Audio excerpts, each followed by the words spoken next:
Welcome to a Talk About.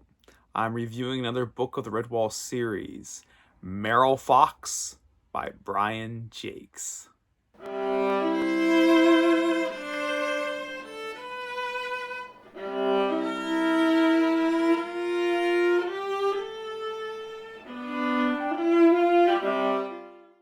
Six Marlfoxes come to Mossfeller Forest.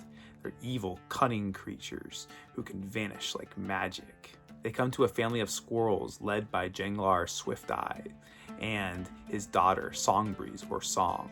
They also come to the sensational wandering Moonvale Companions troop led by a hare named Florian Dugglewolf Woofachop, or just Florian.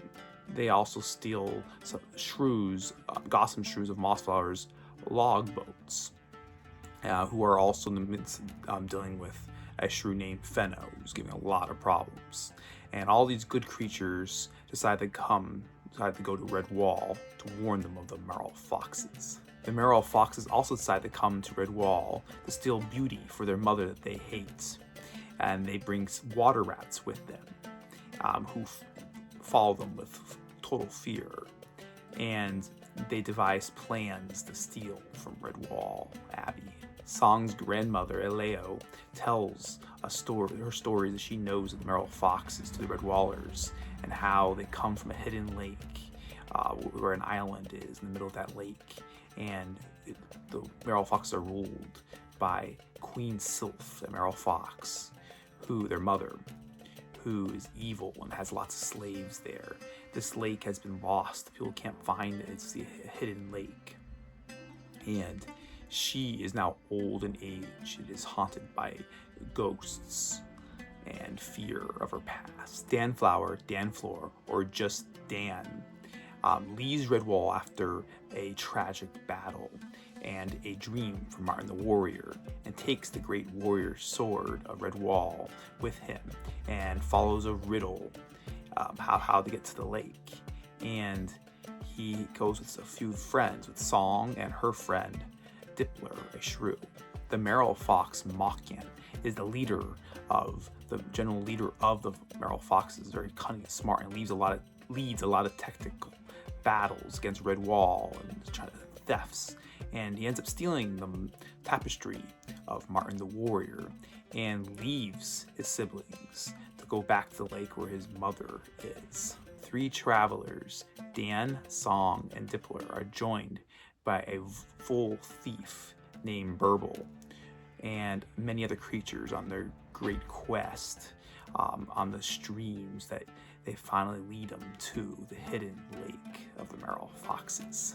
You follow two climaxes, one at Redwall where the Marlfoxes lead lots of battles against the Redwall that eventually take them inside the Redwall walls themselves, and the other where the travelers try to seek the hidden lake and come to an island ruled by an evil Marlfox and the mystery of this place.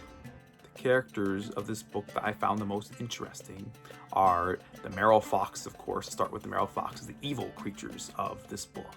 There are 8 Marlfoxes. 6 come to Mossfeller Forest and Redwall, and there are 2 more left that remain on the island in the middle of the lake. The mother, Queen Sylph, who's the evil queen. You find out about the things she did. Is very, very one of the most evil creatures of Redwall. And her daughter, Lanter, who's a conniving, tricky trickster of a Marlfox. Her things that she does, the story follows what she does back there, and her mother.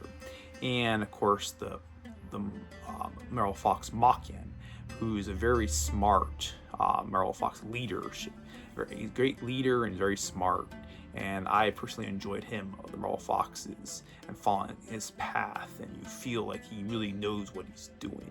You have the squirrel Dan, son of Rustful Rugaba, who is trying to follow his father's path. His father is very stern and strict after his wife had died, Dan's mother, and he's very strong and hard on Dan, and Dan has to live up to this and he wants respect from his father, and the story takes him through that path and the interestness of him becoming a warrior.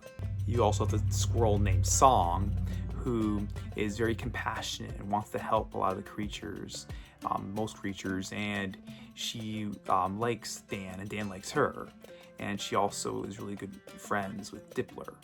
Dippler is a shrew who's great companions with Song, and is a great companion in general with whoever he's with. On the good side, of course, the ones that he agrees with, he's a great companion. And there is, of course, the hare Florian, which is my personal favorite character of this book. He's an outlandish character, a leader character of these entertainers. And when he comes to Redwall, he loves to eat all the food of Redwall, and he's a glutton, and he also likes to lead, and even when during battle where he's not a warrior, but he likes to lead even things he doesn't know. And I really liked his character. There's the Vole Burble, the thief Burble, who comes to a dangerous family and causes problems for the travelers and brings them close to death because of the things he does. And you follow him in where he tries to learn in his path, but I'm not quite sure he's completely grows up with learning, and I think he stays somewhat with the habits that he has. And you have Crega, an old badger who you may remember from a different book, who was a great warrior of Salamandastrom, lady of Salamandastrom back in the day. And now she's at Redwall, she's blind and old, but she doesn't want to follow that old path, though she is a warrior when time comes. She's a great help and a great warrior at Redwall when time helps, but she doesn't want to take a leadership position in general, and kind of has more of a laid-back character in general, though she does come strong when she needs to. I thought this was a great book. I really enjoyed the Marlfoxes. I think they're some of the most evil creatures of all Redwall, and cunning, smart creatures. Their plans are extra smart, even compared to other characters of the book, other books. And every plan they make has a lot of thought behind them. And they actually get pretty far in conquering Redwall, one of the more farther attempts at taking Redwall, even though they wanted to steal from it at first. I really enjoyed the depth of these characters, following these characters, and I really also liked the path of following the streams to the hidden lake, the journey of that. It was really fun to follow. I enjoyed following this map as the travelers went on their journey. I think the best part was the journey of the stream, going to the hidden lake and seeing the lake on the map. It doesn't provide too much detail. It lets you fill it in by the words of the book and your imagination. But I did enjoy this map, having it for this book, as I do with many other books. It didn't have much detail, but I did enjoy it for having it as you follow the rivers, streams to the lake. Thanks for watching. If you enjoyed this video, please smash that like button and subscribe if you'd like to see more videos like this. I do plan on reviewing the rest of the Redwall series. See you next time.